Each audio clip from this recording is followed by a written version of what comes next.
come to all fours and move into cat-cow for a moment. So rounding the spine is cat, extending the spine is the cow. And just start to notice how when you round your spine, this is the posterior pelvic tilt position. And when you arch your spine, you're now moving your pelvis into the anterior pelvic position, so tail to the ceiling. You may also feel how here your sitting bones also widen. When you curl, the sitting bones narrow, the lower spine flexes. And notice when you move your pubic bone back, so already here you can start to move your pubic bone back, your tailbone back and up, your sitting bones widen, and that starts to open the posterior pelvic floor. So just feeling that one more time. So you can literally look and see your pubic bone moving, gliding your pubic bone back, your tail, your sitting bones, and how already that starts to help open up the back of the leg. From here, you can grab a chair, you can use your bed, your kitchen counter, and you're going to come to your not quite down dog position. It can be a little more upright, and you can play with bending your knees and also finding that pelvic position. So pubic bone back, tailbone to the ceiling, sitting bones widen as you bend your knees. You're trying to find that. And when you straighten your knees, you're trying to maintain that. So when the hamstrings and glutes are tight, you might feel how that pulls the pelvis this direction in that posterior direction. So we're trying not to be in this position, but to be in that position to really move the pubic bone back and the tailbone and the sitting bones widen. So just feeling into that.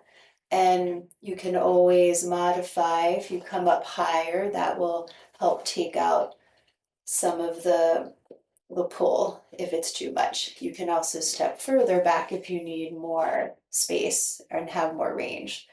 And so again, bending the knees, tailbone back, pubic bone back, straightening. You can then step into a plank position and then play with that same movement of the pelvis, tailbone back, pubic bone back. And notice I'm keeping my heels lifted for now. You can lower the heels, but that could also start to pull the pelvis posteriorly if that back chain is tight.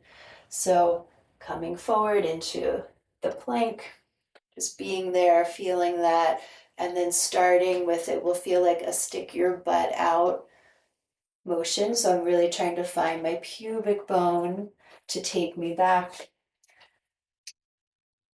And then organizing, coming into that long plank position, pubic bone back, pubic bone back. And then you could return back to some squats here, where you're looking for that pubic bone to stay back, trying to keep your spine stable. And then next, you can sit, and this is where we are, looking for again that the tipping back of the pelvis so we can center the legs into the hip socket. So here you can even come forward and the legs, the thigh bones are moving back into the pelvis. You can be here. It might feel good to really rest in a forward bend. Bring the arms back, bring your hands back to help you back. Next, we can add another way to open the backs of the legs. So with the leg extended, the heels down, the toes are forward, you're going to find that same tipping motion. So pubic bone back to come forward, and maybe it's just there in the beginning. Can do that to the other side. Again, we're looking for that tipping of the pelvis as opposed to just reaching from the back and the shoulders. And then maybe from there,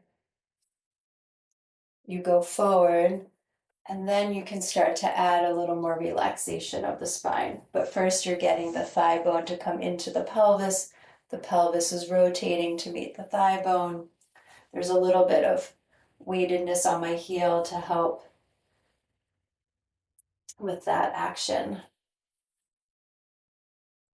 And then the same thing, same idea of the pelvis moving.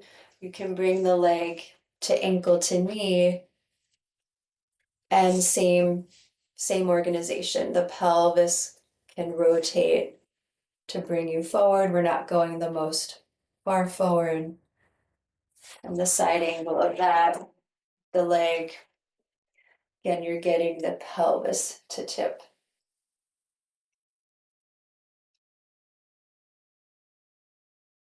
So that you can find that. And again, it can go into a little more relaxation, but we're first organizing the pelvis and the leg. Can also open the legs and go forward. So that's a great place just to get that tipping of the pelvis. And you can rest here. That can also become a forward bend. And when you return, you want to just bring your spine, bring your head up, hands to your legs, so you can bring your whole torso up as a unit. Rolling up is an option, but that's something that you can add later. And then another stretch, you can do the standing, but I'm just showing it on my knees, is to bring the leg straight forward. So you could also do the standing. And here again is the tipping of the pelvis. So we get that hamstring, gluteal calf chain to open. So that looks like this. And again, there's the pelvis rotating. And then I'm going to come out of frame a little bit with my head, but if you're going to do it standing, this is another variation to find that pelvis, that rotation of the pelvis. So you really open up the top of the hamstrings and the lower gluteals.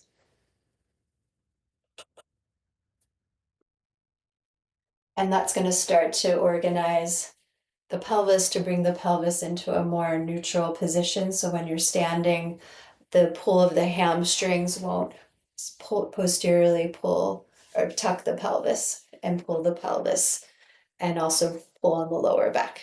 So this is a great way to open up your hips and also to open up your lower spine.